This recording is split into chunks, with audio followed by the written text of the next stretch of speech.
What is happening, everybody? James Hancock here. Just got out of seeing Terrifier 3, a movie which I think is going to be the perfect movie for the Halloween season. And also, in a weird, strange way, it's also going to work as like an early Christmas present because for people who are, let's just say, not enthused by the holiday kind of insanity that comes our way every year, this movie is kind of like the perfect antidote to all that artificial, superficial holiday cheer. But Terrifier 3, let me admit from the outset, I'm incredibly biased toward this movie because I've been just blown away by the success of Damien Leone.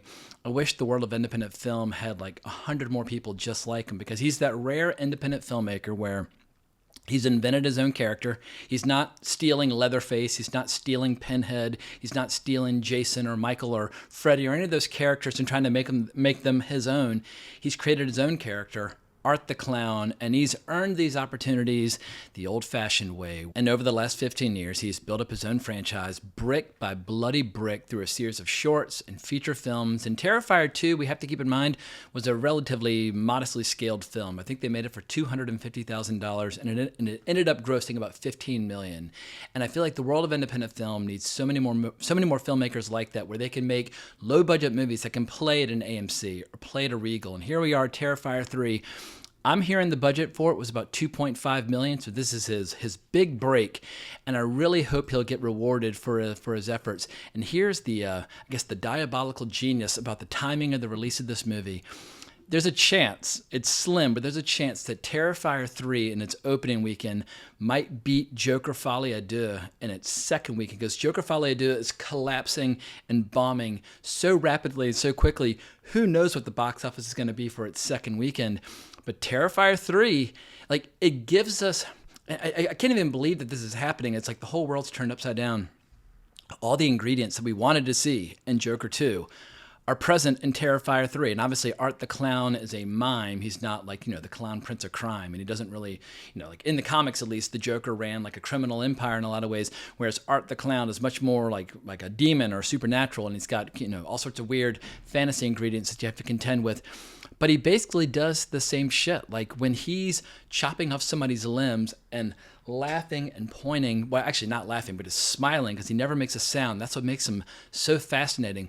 He has so much personality and he never says a word. It's all in the eyes. It's all in the makeup. And I have to say, Terrifier 3, there's one scene where the expressive qualities of Art's eyes combined with the makeup, it's so funny and so terrifying and just so perverse that I was like, this whole scene deserves like a Special Achievement Academy Award for, special effects and makeup or whatever the case might be. But I was floored. And going back to Joker 2, what this movie does, which Joker 2 did not, it actually serves up on a platter all the red meat that fans of Terrifier 3 or fans of Terrifier 2 and 1 want to see. I feel like the interests and the tastes and the goals of filmmaker Damien Leone and the interests and the tastes and the goals of his fans are in complete and total perfect alignment. It's like this perfect harmony where he's been able to build a business around this character.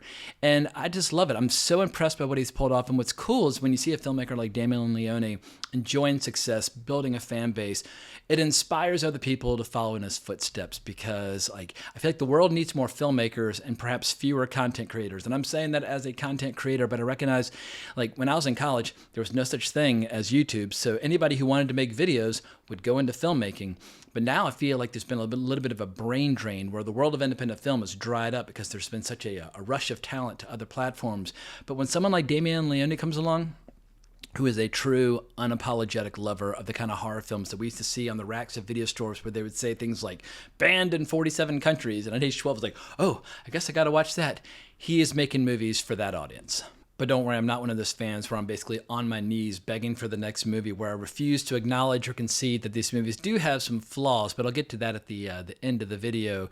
But in some cases, some of the flaws kind of add to the charm because I don't mind a little amateur acting or non-actors kind of delivering lines in a clumsy way if the lines are funny. And there are some scenes in this movie where the fact that the actors aren't necessarily on the level of Ian McKellen, the scenes still work. Well, I guess while I'm on the subject of flaws, let's just go ahead and get them out of the way. I think the movie's a little overly long or perhaps just overly slow. Like there are great scenes and then it kind of... you kind of exhale in between and you'll feel the length. And there's some fantasy ingredients that are very earnest and very sincere, whereas the rest of the movie has this bizarre mix of like sadistic humor mixed with horrific violence. The sadistic humor and the horrific violence are like a perfect harmony. But when you introduce the fantasy ingredients, I feel like they clash with the overall style, and I felt that way in Terrifier 2 as well, but it's not enough to spoil the movie. Perhaps the ending is slightly diminished as a result, but the movie is still very enjoyable, and listening to the crowd tonight was just so much goddamn fun because people were like, they were wincing and groaning like we were watching like a rugby match, where people like were breaking their bones live. You're just like, oh, I mean, people were just recoiling. But because Art the Clown is, smiling and making all these great expressions, you laugh every step of the way. It's a very strange experience, but very enjoyable. But I think one of the things that I find most refreshing about the Terrifier franchise, and let's be clear, it is a franchise. The Ninth Circle was the first short film back in 2008. That was 11 minutes. Then there was a 20-minute short called Terrifier in 2011. Then there was a movie called All Hallows Eve in 2013, which included The Ninth Circle, as well as Terrifier from 2011 into an anthology movie with a short in the middle. The one in the middle is not so good, but the Terrifier short from 2011 is fucking great and has an incredible ending, which will definitely leave a lingering impression, in spite of the fact that the movie was made for like $5. But after All Hallows Eve, he finally got to make the first feature film, Terrifier, followed by Terrifier 2, and now we have Terrifier 3. It's incredible, and I think what makes this franchise endure is that it's the same storytelling voice. Like when Wes Craven made Nightmare on Elm Street, he didn't stick around. He passed the reins to another filmmaker, and the franchise had its ups and downs, mostly down as a result. Or Halloween. The first one was made by John Carpenter. He produced the second one, but for me, there's a dramatic downfall. Not a dramatic downfall, but there's a drop in quality between Halloween and Halloween 2. And that usually is what happens with franchises, where the first movie's great, then the filmmaker moves on to greener pastures. But with Terrifier, Damien Leone keeps coming back to it, and because he's a goddamn special effects makeup artist genius, the gore becomes the feature attraction. Well, actually, I shouldn't say the feature attraction. Art the Clown is the feature attraction. But the gore is so fucking disgusting and so horrific. You can tell he's one of those guys where he grew up looking at films with special effects by Rick Baker or Rob Bottin or Stan Winston or any of those legends of their craft. And it's like, I want to do what those guys do. And there are not a ton of examples of filmmakers who have made the jump from special effects makeup into the director's chair. Like there are plenty of writers and editors or actors who make that jump. Very rarely do we see special effects wizards becoming filmmakers. Like Phil Tippett, he would be an example on that front. But I just find it, once again, I'm an unabashed, biased, enthusiastic fan for this whole phenomenon because I want Damien Leone to enjoy the level of success that a filmmaker working at Blumhouse would. Like I think Blumhouse makes pure trash, but a lot of their movies are very profitable. And so I really hope that like someone like Neon or A24 or somebody will swoop in, or just somehow like a company like Shudder or Bloody Disgusting will be able to gather sufficient funds to give him the resources to make a movie on a larger scale. And so it all hinges upon to what degree will this movie be responded to by general moviegoers. I feel like I saw it with a very biased, enthusiastic crowd just like me tonight, and when they were showing up for the most disgusting experience possible. And before the movie, I was a little worried because people were talking a mile a minute. Everybody was on their phones. I was like, oh, fuck, this is going to suck. The moment the movie started, the phones vanished. The talking ceased because for like the first 10 or 20 minutes of this movie, you're like, whew, need a drink or a cigarette or something. It definitely front loads a lot of really horrific brutality. But without giving away any spoilers, I should acknowledge that there are a few familiar faces returning to the franchise with Terrifier 3. One character from Terrifier who has an unexpected new variation on her character, which was teased in the post-credit stinger on Terrifier 2. The character of Victoria Hayes or Hayes, I'm not quite sure how the character pronounces her last name. She looks quite different now in Terrifier 3 than she did in Terrifier 1. And maybe one of my new favorite shots in the history of the horror genre, or at least like in the last 10 years, comes early on where we see how she and Art are kind of biding their time while they're waiting to unleash some bloody mayhem again. But it's like, it's tough to generate thrills and chills and suspense and like terror from a stagnant still shot of somebody just sitting there. But that's precisely what this movie manages to achieve with her character. I think she's awesome. And her voice, because art never speaks, it's great to have a character who actually uses their voice, and the voice just sounds diabolical and evil. It's fantastic.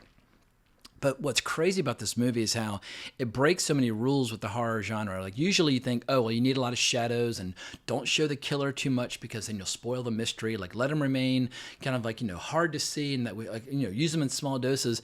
Art the Clown walks around in the mall with the lights on, surrounded by people, just smiling, dressed up as Santa Claus, having a blast, and kids are like, oh, it's Santa. I mean, somehow it still works. We're like, oh fuck, like any second now, he's gonna do something terrifying, and I think it's all in the eyes because he's got like 100 different looks that he knows how to do. Where if somebody's annoying him, he'll shoot these kind of angry glances. We're like, oh, please don't make him mad.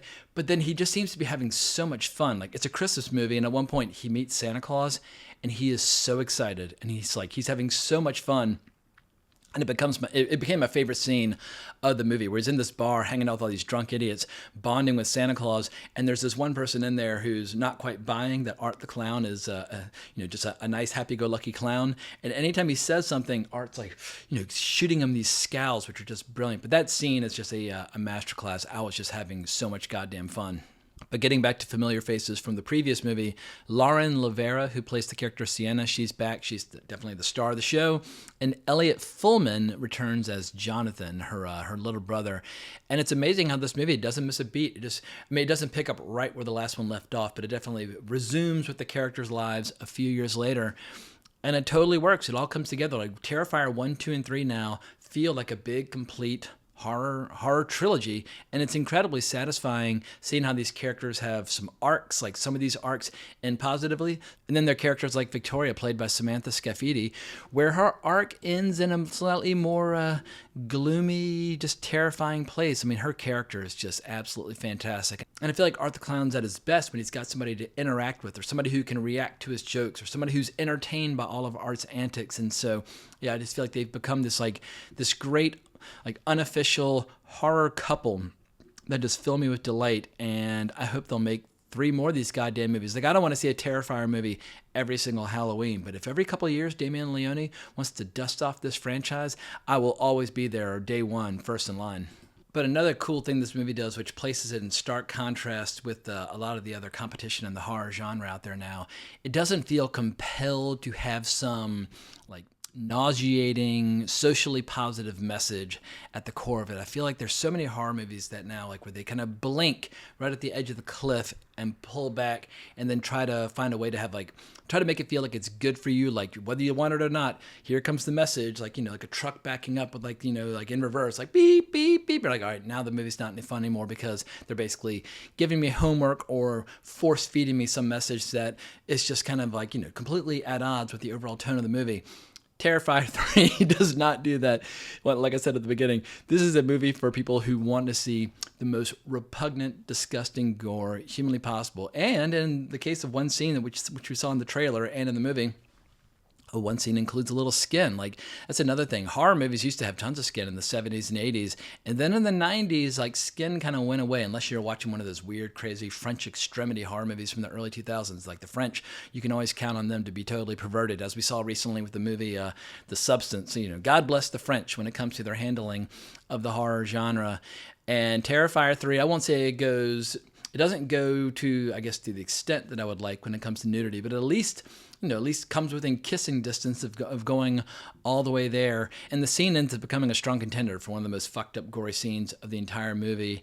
And I guess it's just a relief to see a horror movie that's willing to go there, because we see so many horror movies now where it's like, if there's going to be nudity, well, of course it's going to be a guy. They wouldn't dream of showing a girl naked because that means you're a misogynist. The filmmaker's misogynist. It's like, people who like horror movies like seeing beautiful naked ladies. I'm sorry, stop fighting your audience in terms of what they want. This is a movie which you can tell is clearly trying to serve up on a platter, like I said earlier, as much bloody red meat as the audience can possibly consume, and it allows them to kind of revel in than their baser, more disgusting impulses. Like, we don't go to horror movies to feel good about ourselves.